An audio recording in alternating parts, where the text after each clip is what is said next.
You can be doing all the right things as a Christian and still feel like you're being pulled in 100 directions inside.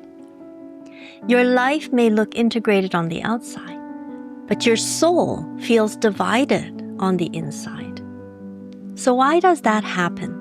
You might be praying, you might be serving, you might even be living a disciplined spiritual life. And yet internally, you feel pulled in different directions.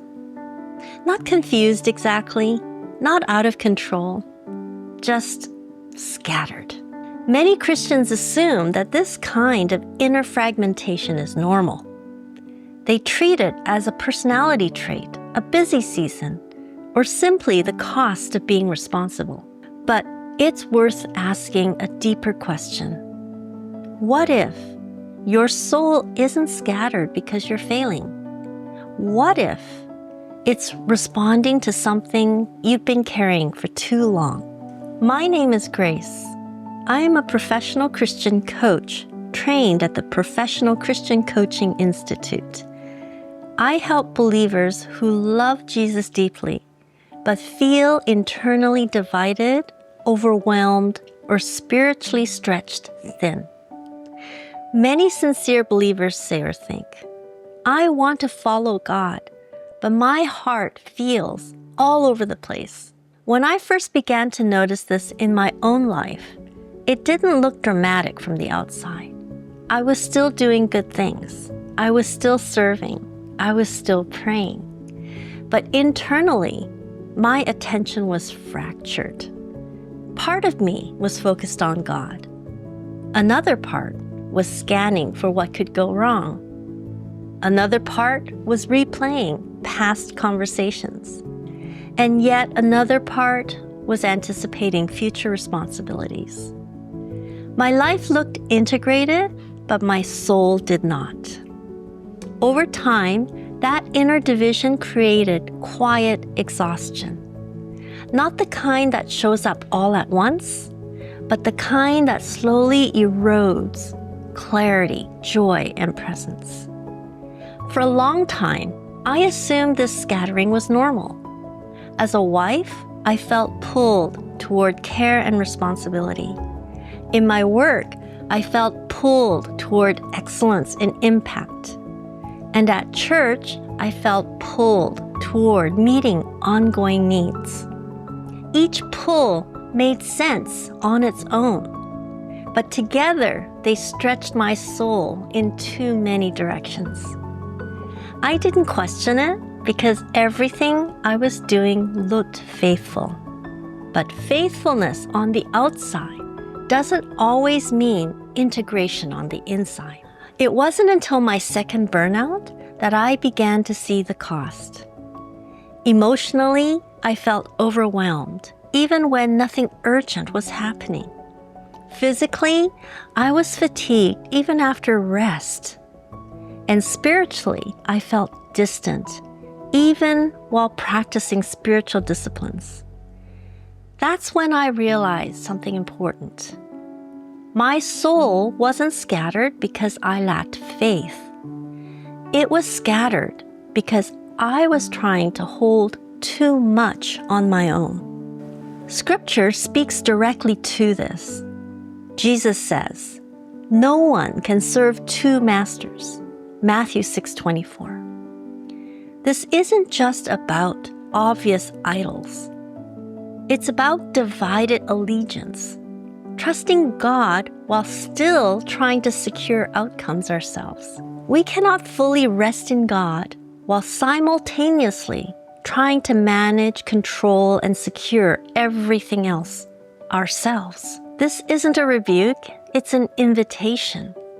An invitation to simplify our inner world around one true center. Scripture gives us a vivid picture of this in the story of Mary and Martha. Martha was faithful. She was serving. She was doing good work. But Jesus said she was worried and troubled about many things. Mary, he said, had chosen the one thing necessary. Luke 10:41-42. The issue wasn't service, it was scattered attention. This is something many faithful Christians experience, even if they don't have language for it. People who love God deeply, but whose inner world is divided by responsibility, expectation, and self-reliance. They pray sincerely, they serve generously, and yet their hearts remain restless. Not because God is distant, but because their souls are pulled in too many directions. What I began to notice in my life was that when I stopped trying to manage everything internally, something shifted. At first, letting go felt uncomfortable. Unresolved emotions surfaced. Fatigue became more obvious, and a longing for simplicity emerged. But over time, my inner world began to settle. My attention became more unified. My prayers felt less hurried, and my presence with God became more grounded. Clarity didn't come through effort. It came through surrender. One simple way this reorientation took shape for me was returning again and again to Christ as the center, not as an idea, but as a posture. Before planning, before worrying, before problem solving, I didn't ask myself what I should carry. I simply returned my attention to God. Often, that looked like quietly repeating the opening line of the Lord's Prayer, "Our Father in heaven, hallowed be your name." That single line was enough to reestablish who God is and who I'm not. It reminded me that God's name, His glory, and His purposes are central, not my responsibilities or my ability to manage them. I didn't need to sort everything out. I needed to worship. And as my attention returned to God's holiness and authority, my inner world gradually began to settle. Not because my circumstances changed, but because my center did. And that was freeing. If your soul feels scattered, I want you to hear this clearly. You don't have to pull yourself together first. You're allowed to notice the fragmentation without assuming you've failed. You're allowed to simplify, even if others expect you to keep carrying everything. God is not asking you to hold your life together. Scripture tells us He is before all things, and in Him all things hold together. Colossians 1:17. And that includes you.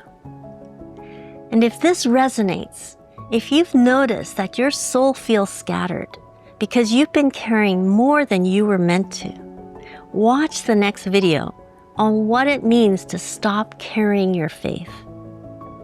When Christ is truly at the center, everything else finally finds its place in Him.